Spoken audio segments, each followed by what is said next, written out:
రండి రండి యేసుని యొద్దకు రమ్మనుచున్నాడు. ప్రయాసపడి భారము మోయువారలు ప్రయాసపడి భారము మోయువార ప్రభుని చెంతకు పరుగిడి వేగం, ప్రభుని చెంతకు పరుగిడి వేగం. రండి రండి యేసుని యొద్దకు రమ్మనుచున్నాడు. యేసుని పిలుపు వినియునింకా యోచింపారేలా, యేసుని పిలుపు వినియునింకా యోచింపారేలా.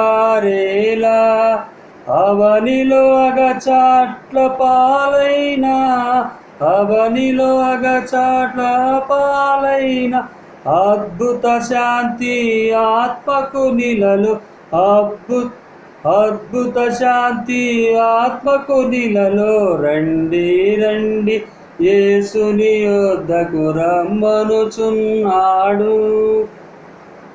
ప్రయాసపడి భారము మోయువారల్ ప్రయాసపడి భారము మోయువార ప్రభుని చెంతకు పరుగిడి వేగమే, ప్రభుని చెంతకు పరుగిడి వేగమే. రండి రండి యేసుని యొద్దకు రమ్మనుచున్నాడు. నేనే మార్గము, నేనే సత్యం, నేనే జీవమును, నేనేగాకింకెవ్వరు లేరని, నేనేగాకింకెవ్వరు లేరని ఎంచి చెప్పిన యేసుని యొద్దకు, ఎంచి చెప్పిన యేసుని యొద్దకు. రండి రండి యేసుని యొద్దకు రమ్మనుచున్నాడు. ప్రయాసపడి భారము మోయువార ప్రయాసపడి భారము మోయువార ప్రభుని చెంతకు పరుగిడి వేగమే, ప్రభుని చెంతకు పరుగిడి వేగమే. రండి రండి యేసుని యొద్దకు రమ్మనుచున్నాడు. ప్రభునామమున మీ అందరికీ నా వందనాలండి. మరొకసారి దేవుడిచ్చిన అవకాశానికి వెళ్ళలేని కృతజ్ఞతాస్తుతులు యేసయ్య నా పేరు తెలియజేస్తున్నాను. ఈ సమయంలో చిన్న ప్రార్థన చేసుకుందాం. పరలోకమందున మా తండ్రి యేసయ్య, మీ సహాయం దయచేయండి నాయనా. ఈ మాటలు నాయనా నీ సన్నిధిలో మేము ధ్యానిస్తుండగా నా ప్రభా నీ ఉద్దేశాన్ని మా బయలుపరచండి, సహాయం చేయండి. పరిశుద్ధాత్మ దేవా మీ సహాయం దయచేయండి. యేసునామమున అడుగుచున్నాము. ప్రభునామమున మీకు అందరికీ శుభాభివందనాలు తెలియజేస్తున్నాను. మరొకసారి ఈ సందర్భంలో మనకందరికీ తెలిసినటువంటి ఒక వర్తమానాన్ని, ఒక వాక్య భాగాన్ని ఈరోజు ధ్యానాంశంగా మనం దాన్ని స్వీకరించి ఉన్నాము. అయితే ఈ అంశాన్ని మీరు ప్రభు పేరట అందరూ వినాలని, అవకాశం ఉన్న వారందరూ కూడా ఈ యొక్క కార్యక్రమాన్ని ఇతరులకు కూడా షేర్ చేయాలని ప్రభు పేరట మీకు తెలియపరుస్తున్నాను. ఈ సందర్భంలో మనం మత్తయి సువార్త 11వ అధ్యాయము 28వ వచనం. మనందరికీ తెలిసిన వర్తమానం ఇది, వాక్యమే. మనం ఎప్పుడూ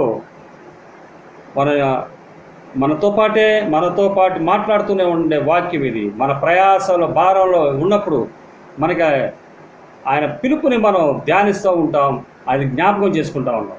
మరొకసారి ఆ విషయాన్ని మనం జ్ఞాపకం చేసుకుందాం.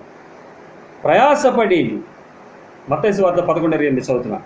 ప్రయాసపడి భారం మోసుకొనుచున్న సమస్త జనులారా నా యొద్దకు రండి, నేను మీకు విశ్రాంతి కలుగజేయుదును. యేసుక్రీస్తు వారు చెప్తున్నారు. యేసుక్రీస్తు వారు ఈ భూమి మీద ఉన్నప్పుడు, ఈ భూమి మీద సర్వమానవాళిని రక్షించడానికి, నిత్య జీవం ఇవ్వడానికి ఆయన ఈ భూమి మీదకి వచ్చి ఉన్నారు. యేసుక్రీస్తు వారు ఎన్నో ఆశ్చర్యకర అద్భుత కార్యాలు గలిలయ ప్రాంతంలో చేస్తూ ఉన్నారు. చుట్టుపక్కల ప్రాంతం వారందరూ కూడా అక్కడికి వస్తున్నారు, వెళుతున్నారు, అందరూ వస్తున్నారు. అయితే ఒక సందర్భంలో మనం చూసినట్లయితే ఇదే అధ్యాయంలో 11:20లో కూడా ఈయన ఆశ్చర్యకర అద్భుత కార్యాలు ఎన్నో చూసినటువంటి ఆ యొక్క సొంత జనాంగం, అంటే యూదులు, యూదా ప్రాంతం, అది గలిలయ ప్రాంతం అంతా యూదా ప్రాంతం, యూదులు నివసించే ప్రాంతం.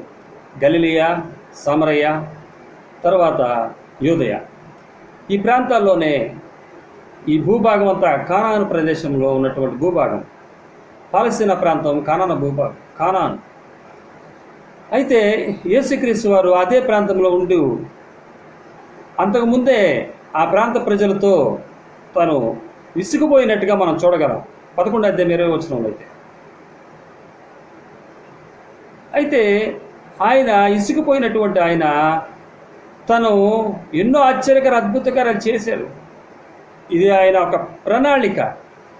ఏ జనాంగం అయితే యేసుక్రీస్తు వారి భూమి మీద రావటకు సహకరించిందో ఆ జనాంగానందరికీ కూడా ఆయన తన ఆశ్చర్యకర అద్భుతకరాలు చూపించి ఉన్నాడు. అయినప్పటికీ వాళ్ళెవరు కూడా దాన్ని సరిగ్గా స్వీకరించినట్టు మనకి చూస్తాం. సరిగ్గా వాళ్ళు స్వీకరించలా. ఎందుకంటే వాళ్ళ జ్ఞానం ఎక్కువైపోయింది, వాళ్ళలో జ్ఞాన సంపద ఎక్కువైపోయింది, అతి జ్ఞానం కూడా ఎక్కువైపోయింది. లోకస్తుల చేత వాళ్ళు మేము గొప్పవాళ్ళు అనిపించుకున్న స్టేజ్లో ఉన్నారు వాళ్ళు. ఎందుకంటే యేసుక్రీస్తు వారు సృష్టికర్తని మేము కలిగి ఉన్నామని, సృష్టికర్త యొక్క బిడ్డలు మేమని చెప్పి వారి యొక్క అహంకారపూరితమైన ధోరణి ద్వారా అలాంటి పరిస్థితిలో ఉన్నటువంటి వారిని యేసుక్రీస్తు వారు చాలా తాను వారి ద్వారా ఎక్స్పీరియన్స్ అయిన విషయాన్ని చూసి ఉన్నారు. ముందు వచ్చినాల్లో చూసినట్టు మనకు కనబడుతుంది. అయితే తండ్రి చేత ఈయన ఏం చేస్తుందనంటే, తండ్రి ఈయనకి సమస్తాన్ని అప్పగించారు. యేసుక్రీస్తు వారికి సమస్తం అప్పగించినటువంటి ఆయన ఇక్కడ 28 వచ్చేసరికి ఆయన ఒక మాట చెప్తున్నారు. ప్రయాసపడి భారం మోసుకొనుచున్న సమస్త జనులారా నా యొద్దకు రండి, నేను మీకు విశ్రాంతిని కలుగజేతును. ఇక్కడ మనం గమనించినట్లయితే ఆయన యూదులు మాత్రమే చెప్తున్నట్టుగా మనకు కనబడట్లేదు. సమస్త జనులారా, ఆ ప్రాంతంలో, ఆ గలిలయ ప్రాంతంలో ఒక యూదుల కన్నా అందరూ మిశ్రిత జనం ఎక్కువగా ఉంటారు ఆ ప్రాంతంలో. ఎందుకంటే మన చరిత్రలో చూసినట్లయితే, లేఖనాల్లో పాత నిబంధనలు చదివినట్లయితే ఆ ప్రాంతము ఎన్నోసార్లు చెరలోకి ఒకసారి వెళ్ళింది. అది వెళ్ళినప్పుడు ఆ అష్షూరీయులు ఆ ప్రాంతం నుంచి ఈ ప్రాంతంలో ఉండటం వల్ల వారు వివాహాలు చేసుకోవడం వల్ల, ఒకరు సంబంధాలు కుదుర్చుకోవడం వల్ల ఆ మిశ్రిత జనంగా ఏర్పడిపోయి ఉంది. యూదులు ఎక్కువ శాతం కూడా ఉంటారు ఆ ప్రాంతంలో. ఒక మిశ్రిత జనంగా ఉంటారన్నమాట. అన్యులు కూడా ఉంటారు, అన్ని దేశస్తులు ఉంటారన్నమాట. ఎందుకంటే యేసుక్రీస్తు గారు వచ్చేసరికి యూదా జాతి అంతా కూడా చెల్లా చెదిరైపోయిందన్నమాట. ఒక యూదేయ ప్రాంతంలోనే ఎక్కువ శాతం యూదులు అక్కడ నిష్ఠాగరిష్ఠులుగా నిలబడుతూ ఉన్నట్టుందని మనకు కనబడతారు. ఆ ప్రాంతంలో, అదే గలిలయ ప్రాంతంలో యేసుక్రీస్తు వారు చెప్తున్న మాట ఇది. ఆయన చెప్తున్న మాట, ప్రయాసపడి భారం మోస్తున్న సమస్త జనులారా మీరు నా యొద్దకు రండి, నేను మీకు విశ్రాంతి కలుగజేయను. అయితే ఇశ్రాయేల్ ప్రజలు కాకుండా అందరికీ చెప్తున్న మాట, అందరూ కూడా సమస్త జనులారా అంటే ఇక్కడ ఇశ్రాయేల్ యూదులు అన్న ఒకటే, ఇద్దరు కూడా వీరే కాకుండా అన్యజనులు అందరూ కూడా ఒక భారాన్ని కలిగి ఉన్నారు. వీరికి అప్పగింపబడినటువంటి యూదులకు అప్పగింపబడినటువంటి ఇశ్రాయేల్ ప్రజలకి, యూదులకు అప్పగింపబడినటువంటి ధర్మశాస్త్రాన్ని వారు సంపూర్తి చేయలేకపోయారు. అది నీలో పాపాన్ని చూపించగలిగినటువంటి ధర్మశాస్త్రమే కానీ అది దానిలోంచి నివారణ చేయటానికి దానికి శక్తి లేదు. ఇక్కడ సమస్త అధికారాన్ని కలిగినటువంటి యేసుక్రీస్తు వారు చెప్తున్న మాట ఏంటంటే, సమస్త జనులారా నా యొద్దకు రండి, నేను మీకు విశ్రాంతి కలుగజేస్తా. అక్కడున్న ప్రజలు అనుకుని ఉండొచ్చు, ఈయనెవరు? యూదులు ఒక రకంగా అనుకుని ఉంటారు, అన్యజనులు ఒక విధంగా అనుకుని ఉంటారు. యూదులు ఏమనుకుని ఉంటారంటే, భారము అనగా శ్రమ పడుచున్నాము అని చెప్పి భారాన్ని గురించి వారు తలంచుకుని ఉండొచ్చు. ఎందుకంటే మనం పాత నిబంధన గ్రంథం చూసినట్టయితే అబ్రహాం గారు ఆదికాండం 12:10 ఆయన నివసిస్తున్నటువంటి కనాను ప్రాంతం కరువు రావటం వల్ల అబ్రహాం గారు ఐగుప్తు ప్రాంతానికి వెళ్తారన్నమాట. ఐగుప్తు ప్రాంతానికి అబ్రహాం గారు వెళ్తారు. అది కరువు భారం, ఇది కరువు భారం. తర్వాత మోషే గారు నిర్గమకాండము 2:11 చూసినట్లయితే తన ప్రజలు భారం,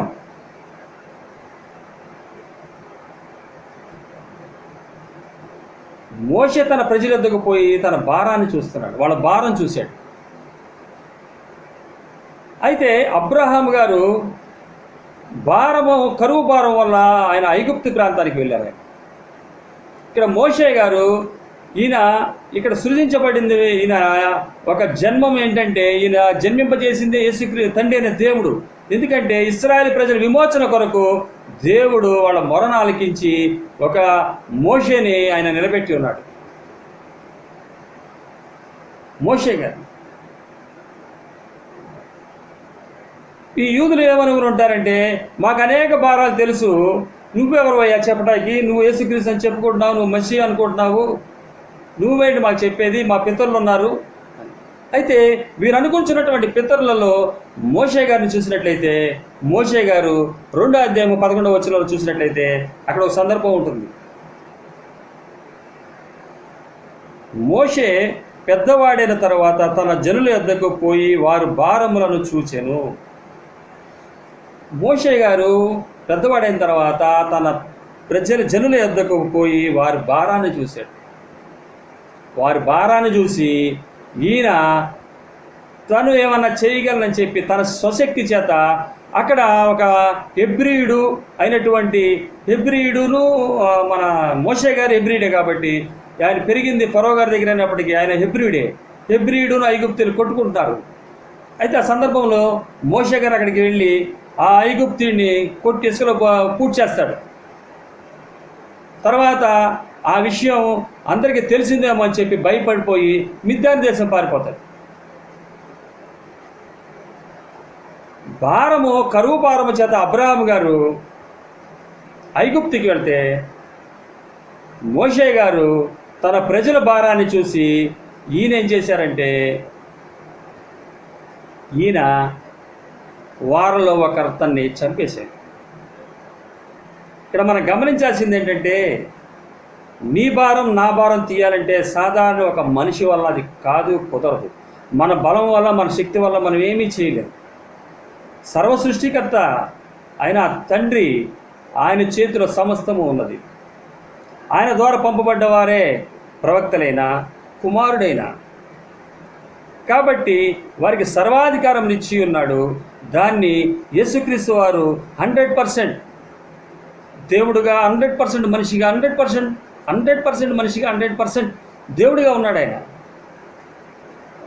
ఆయన ఈ భూమి మీద అధికారం కలిగి ఉన్నాడు. ఆయన ఈ ధైర్యం, ఈ చెప్పటానికి ఇది యూదులు విన్నారు, కానీ అన్యులైనటువంటి వారు ఈ మాటలు విని ఉండాల. ఎందుకంటే ఎప్పుడు కూడా వారికి బోధించబడ్డవి కాదు ఈ మాటలు. యేసుక్రీస్తు గారు వచ్చిన తర్వాతే వీరికి ఈ మాటల యొక్క వినటం జరుగుతుంది. అయితే ముందు వచనాలు చూసినట్లయితే యేసుక్రీస్తు వారు తండ్రితో చెప్తున్నారు, తండ్రిని మహిమపరుస్తున్నారు. తండ్రి, నువ్వు ఎంత గొప్పవాడివి, నీ యొక్క విషయాలు నువ్వు బయలుపరిచింది బాలురకు, పసి బాలులకు నువ్వు బయలుపరిచావని. ఇది జ్ఞానులకు ఇవ్వలేదు, వేరెవరు ఎవరికి ఇవ్వలేదు. అయితే ఇప్పుడు నేను పిలుస్తున్న పిలుపును కూడా పెద్ద పెద్ద సోకాల్డ్స్ జ్ఞానం ఉంటారు చూసారా, వాళ్ళు వింటలేదు ఈ మాట. కానీ తనను యథార్థత కలిగి ప్రేమపూర్వకంగా జీవించే మనుషులు, పసిపిల్లల గంటలకి ఏమి సమస్త జనులారా అని యేసుక్రీస్తు వారు పిలుస్తున్నారు. సమస్త జనులారా అంటే అందరూ వస్తారు. ఈయన నా కాడి ఎత్తుకుని నేర్చుకుని అప్పుడు మీ ప్రాణాలకి విశ్రాంతి దొరుకుతుంది. 2020 సంవత్సరాల క్రితం నుంచి యేసుక్రీస్తు వారు చెప్తూనే ఉన్నారు ఈ మాటలను. తన చెప్పిన మాటలని అనేక మంది సేవకులు బోధిస్తూనే ఉన్నారు. నేడు కూడా బోధింపబడుతూనే ఉన్నది. ఈ సందర్భంలో కూడా బోధింపబడుతున్న విషయమే ఇది. అయితే ఎంతమంది ఆయన యందు విశ్వసించి, ఆ మాటలు విశ్వసించి ఆయన దగ్గరికి వస్తున్న వారు ఎంతమంది, ఆలకిస్తున్న వారు ఎంతమంది? అది గ్రహింపు శక్తి కావాలంటే, గ్రహించాలంటే కూడా ఆ దేవుని యొక్క చిత్తం ఉండాల్సిందే. గ్రహింపబడినటువంటి మనము ఆ విషయాల్ని పదే పదే ధ్యానించడంలో కూడా చాలా మేళ్ళు మనకున్నాయి. ఇందులో విశ్రాంతి దొరుకుతుంది. దేనికి దొరుకుతుంది? ప్రాణానికి దొరుకుతుంది. ఇక్కడ మనం మాట్లాడుకునే భారం మోసుకుంచిన సమస్త జనులారా అనేది మీకు ముందే చెప్పి ఉన్నాను. ఈ భారం ఏంటంటే, ఇది కష్టాల నుంచి విశ్రాంతి కాదు, కష్టాల్లో విశ్రాంతి. మనం ఎప్పుడు కష్టపడాల్సిందే. ఈ భూమి మీద ఉన్నన్ని సంవత్సరాలు ఏదో సమస్య, ప్రతి ఒక్కడికి సమస్య. సమస్య లేదు అన్న ప్రజలు ఎవ్వరూ లేరు. లేనివాడికి రేపేంటి పరిస్థితి, ఉన్నవాడికి ఆ తర్వాత పరిస్థితి ఏంటి, ఇది ఎలా దాయాలి, నేను అది ఎలా దాయాలి, ఉండే సమస్య అందరికీ ఉంటుంది. సమస్య లేనివాడు అంటూ ఉండడు. ప్రతి ఒక్కరికి సమస్య ఉంటుంది. కానీ ఆ సమస్యల్లో మనము నేర్చుకోవాల్సినది ఏంటంటే మన ఆత్మకు శాంతి, విశ్రాంతి, సమాధానం ఉన్నదని మనం ఎరుగుతాం. క్రైస్తవులైనటువంటి మనకున్నటువంటి నిరీక్షణ ఏంటంటే బాహ్య పురుషుడైన ఈ శరీరము క్షీణించిపోయినా సరే ఆంతర్య పురుషుడు దినదినాభివృద్ధి చెందుతున్నాడని చెప్పి మనం సంతోషిస్తూ ఉంటాం. ఎందుకంటే అది బైబిల్ ధ్యానం ద్వారా మనం అద్దంలో మనం చూసుకుంటే మన ముఖం ఎంత క్లియర్గా ఉందనుకుంటామో అంత క్లియర్గా మనకు అద్దంలా చూపిస్తూ ఉంటుంది. మనం హృదయానికి, తలంపులకి మనం ధ్యానం చేస్తున్నప్పుడు, ఆత్మీయంగా మనం దాన్ని ధ్యానిస్తున్నప్పుడు ఆ వాక్యం మనకి ఆ వర్తమానాన్ని అందిస్తూ ఉంటుంది. దినదినం మన ఆత్మ బలపరచబడుతూ ఉంటుంది. కాబట్టి ఈ శరీరం ఏమైపోయినప్పటికీ మనము ఆత్మీయంగా ధైర్యాన్ని తెచ్చుకుంటూ ఉంటాం. కాబట్టి కష్టాల్లో మనకేమొస్తుందంట, విశ్రాంతి దొరుకుతుంది. చివరికి ఇది చూసినట్లయితే అప్పుడు మీ ప్రాణములకు విశ్రాంతి దొరుకును. ఎప్పుడు దొరుకుతుంది? ఆయన దగ్గరికి వచ్చి నేర్చుకోవాలి. క్రైస్తవ జీవితం అంటే దినదినము నేర్చుకోవటమే. డెవలప్మెంట్ ముందు సాగుతూనే వెళ్తూనే ఉండాలి, నేర్చుకుంటూనే ఉండాలి. గడిచిపోయిన రోజులన్నీ చూస్తే ఇన్ని రోజులు మనమే దాటి వచ్చామనిపిస్తుంది. అది నేర్చుకుంటూ వల్ల మన కష్టాలని, మన సమస్యల్ని మనం మర్చిపోతుంటాం. విశ్రాంతిగానే ముందుకు సాగుతూ ఉంటాం. ఇక్కడ విశ్రాంతి వస్తుంది, పరలోక రాజ్యంలో కూడా మనకి విశ్రాంతి దొరుకుతుంది.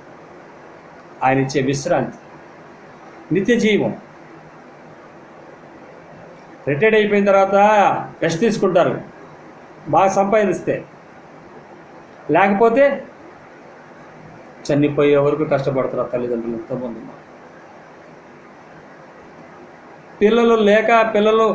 పిల్లలకి ఏమన్నా డబ్బు లేక అంటే కాదు, వాళ్ళు డబ్బు ఉండి వాళ్ళ డబ్బుతో వాళ్ళు ఇతర దేశాల్లో ఉండిపోయి వీళ్ళు ఇక్కడ అనాథలుగా ఉండిపోయి అనాథాశ్రమాలు బతుకుతున్న తల్లిదండ్రులు ఉన్నారు. ఇక్కడ గమనించినట్లయితే నువ్వు ఏ విధంగా విశ్రాంతి ప్రయత్నం చేసినా ఈ భూమి మీద దొరకదు. తర్వాత ఆయన లేకపోతే పరలోక రాజ్యంలో కూడా దొరకదు. ఈయన చెప్తున్నాడు, విశ్రాంతి గురించి చెప్తున్నాడు. అప్పుడు మీ ప్రాణములకు విశ్రాంతి దొరుకును. ఎప్పుడు? నా యొద్ద నేర్చుకున్నప్పుడు మీకేం జరుగుతుంది? విశ్రాంతి వస్తుంది. ఏలయనగా ఆయన కాడి ఎలాగంట సులువుగాను నా భారము తేలికగాను ఉన్నవి. ఆయన భారాలన్నీ తేలిక. ఎప్పుడు తెలుస్తుందంటే నీకు ఆ వాక్యాన్ని నేర్చుకున్నప్పుడు, ఆయన దగ్గర ఆ కాడి ఎత్తుకుని నేర్చుకున్నప్పుడు, ఆయన దగ్గరికి వచ్చి నీ సమయాన్ని కేటాయించినప్పుడు, కొంత సమయాన్ని నువ్వు ఆయన దగ్గర కేటాయించినప్పుడు, ఆ కాడి ఎత్తుకొని ఆయన వద్ద నేర్చుకున్నప్పుడు నీకేం తెలుస్తుందంట? నీ ప్రాణానికి విశ్రాంతి దొరుకుతుంది. అది ఎలాంటిదంట? ఎలా అనగా నా కాడి సులువుగాను నా భారము తేలికగాను ఉన్నది. మత్తయి సువార్త 11:30. కాబట్టి మనం చూసినట్లయితే ఇక్కడ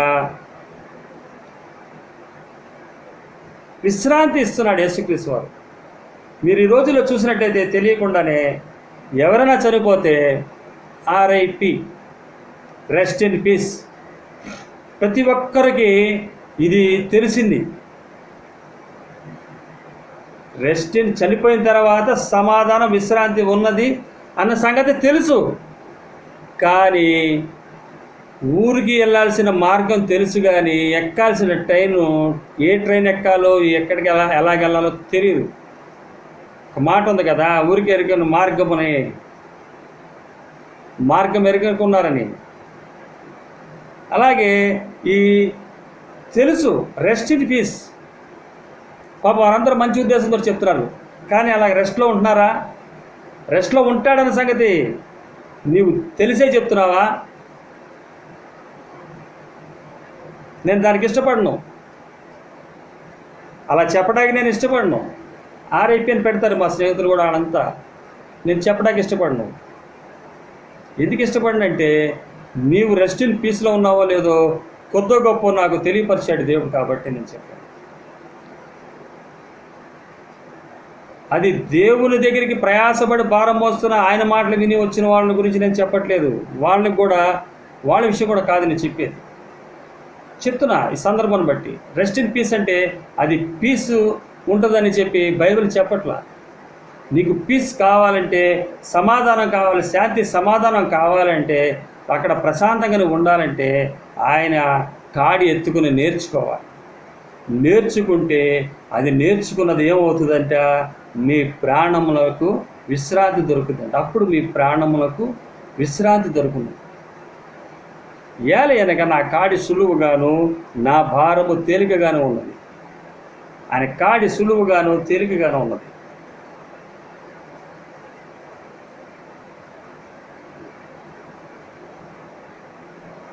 యేసుక్రీస్తు వారు ఇక్కడ మనం చూసినట్లయితే 11వ అధ్యాయం 29వ వచనంలో ఆయన గురించి ఆయన తెలియజేసుకుంటున్నాడు.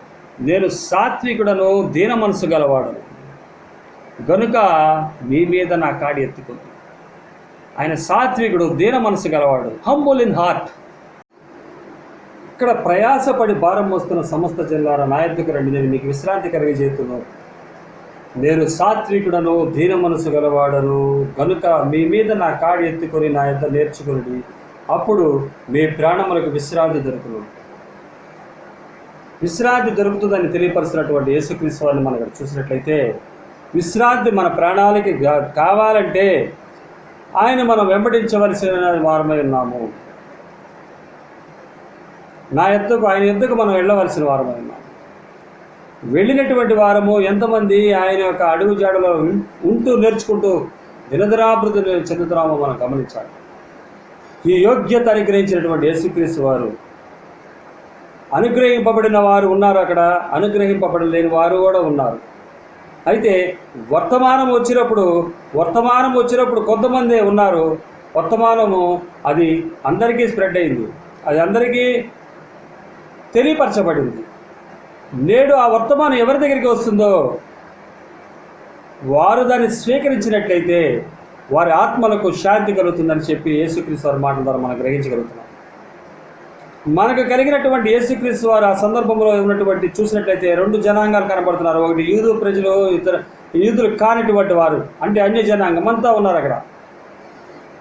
అక్కడ ఎవరైతే దాన్ని వినియోగించుకుంటారో, ఎవరైతే ఆయన మాటకి అంగీకరించి ఆయన కాడి ఎత్తుకొని ఆయన దగ్గర నేర్చుకుంటూ ఉంటారో, నేర్చుకుంటూ ఉన్నప్పుడు వారికి తెలుస్తుంది అది ఎంత ఆ కాడి సులువుగాను భారము తేలికగాను ఉన్నట్టుగా కనబడుతుంది. ఏలైనగా నా కాడి సులువుగాను నా భారము తేలికగాను ఉన్నది. ఆయన పెట్టే భారాలు పెద్ద కష్టమే కావాలని మనం క్రైస్తవులుగా మనం ఎరిగి ఉన్నాం. ఆ ప్రాంతంలో ఆ యూదా ప్రజలు యేసుక్రీస్తు యందు విశ్వసించిన వారు ఉన్నారు కొంతమంది. వారికి కూడా ఆ మాటలు ఎంతో సంతోషాన్ని ఇచ్చినాయి, దుఃఖాన్ని ఇచ్చిన వారు కూడా ఉన్నారు ఆ ప్రాంతంలో. నేడు చూసినట్లయితే అదే ప్రాంతం, అదే పరిస్థితి ఇప్పుడు మనం కూడా ఎదుర్కొంటున్నాం. అయితే ఎవరైతే తమకు కలిగి ఉన్న ఆస్తిని బట్టి, తమకున్న హోదాని బట్టి, తమకున్నటువంటి పేరు ప్రఖ్యాతలను బట్టి తమ జీవితాల్లో ఈ విషయాన్ని అంగీకరించలేకపోతున్నారు. ఆ రోజు యూదులు చేసిన పని కూడా అదే, అంగీకరించలేకపోయారు. వారి మెస్సయ్య వచ్చేది ఎలాగని వాళ్ళు ఊహించుకున్నారంటే, అప్పటి వరకు ఉన్నటువంటి వాళ్ళ చరిత్ర ప్రకారం వాళ్ళు ఆలోచన చేసుకున్నారు. కానీ పరిశీలించి నేర్చుకోకపోవడం వల్ల వాడు అహంకారానికి గురయ్యి తమ జీవితాన్ని నాశనం చేసుకుని ఉన్నారు. కాబట్టి యేసుక్రీస్తు వారు ఈ సందర్భంలో మనకు తెలియపరిచేది ఏంటంటే, మనము విశ్రాంతి కొరకు వచ్చినటువంటి మనమైనా సరే, విశ్రాంతిలోకి రావాల్సిన వారైనా సరే, ఆయన పాద సన్నిధిలో నేర్చుకొనవలసిన వారమై ఉన్నాము. భారాలు భూమి మీద అనేక రకాలైన భారాలు ఉంటాయి. అవి భారాలన్నీ తీసేస్తారని యేసుక్రీస్తు వారు చెప్పలేదు. కానీ ఆ భారాలు నీకు భారాలుగా అనిపించవు. ఆయనతో పాటు నువ్వు కలిసి జీవిస్తూ నడుస్తున్నట్లయితే, ఆయన యొక్క వాక్యానుసారంగా జీవిస్తున్నట్లయితే నీకు సమస్యగా అనిపించదు. అందుకని ఆయన చెప్తున్నాడు, ఫైనల్గా చెప్తున్నాడు ఒకటే మాట, నా కాడి సులువుగాను నా భారము తేలికగాను ఉన్నవి. అదే మాట నేడు నన్ను అడిగినా నేను చెప్పగలుగుతా. క్రైస్తవ జీవితం క్రీస్తు యేసునందు విశ్వసించి ఉన్న వారందరూ కూడా అడిగితే అదే మాట చెప్తారు. కానీ నేడు ఎదుర్కొంటున్న భారాలు అనేక రకమైనటువంటి భారాలు ఉన్నాయి. ఒక విధంగా చెప్పాలంటే అన్యుల కన్నా యేసుక్రీస్తుని ఎరగని వారిని గురించి చెప్తున్నాను. వారికన్నా ఎక్కువ శ్రమలు అనుభవించేది యేసుక్రీస్తు నమ్ముకున్న వారే. అయినప్పటికీ మనకి ఒక నిరీక్షణ ఉన్నది, మన ఆత్మకు శాంతి కావాలి.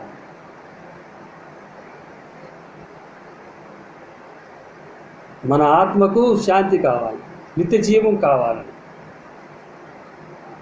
యేసుక్రీస్తు గారి మాటలు చాలా కష్టమైనవి ఏమి కాదు, అది ఆచరణ యోగ్యమైనవే. ఆచరణ యోగ్యం కానిటువంటి కాదు అది మమ్మల్ని అడిగితే మేము చెప్తాం. ఈరోజు ఎన్ని శ్రమలు అనుభవించినప్పటికీ, ఎన్ని సమస్యలు ఉన్నప్పటికీ చుట్టుపక్కల చూసేవారికి క్రైస్తవులను చూస్తే అనిపించవచ్చు ఇన్ని శ్రమలు ఎందుకు ఉన్నాయని. ఎందుకంటే కొంతమంది బోధకులు తెలియపరిచిన విధంగా మా దేవుడు గొప్ప దేవుడు అంటే మీరు వేరే విధంగా అర్థం చేసుకున్నారు. అది గొప్ప దేవుడు అంటే రోగాలు తీసేస్తాడు, అప్పులు తీసేస్తాడు, సమస్యలు తీసేస్తాడు, అన్నీ చేస్తాడని చెప్పి. కానీ వాటిలోనే విశ్రాంతినిస్తాడన్న సంగతి నిజంగా ఆయనను ఆరాధించి వెంబడించే వారికి తెలుస్తుంది అన్నమాట. కాబట్టి యేసుక్రీస్తు వారు ఇక్కడ తెలియపరిచేది ఏంటంటే ఇది కష్టాల నుంచి వచ్చే విశ్రాంతి కాదు, కష్టాల్లో విశ్రాంతి. మనకి కష్టాల్లో విశ్రాంతి వస్తుంది. యేసుక్రీస్తు వారి భూమి మీద ఉన్నప్పుడు ఒక మాట చెప్పారు. అది మన మత్తయి యోహాను సువార్త 16:33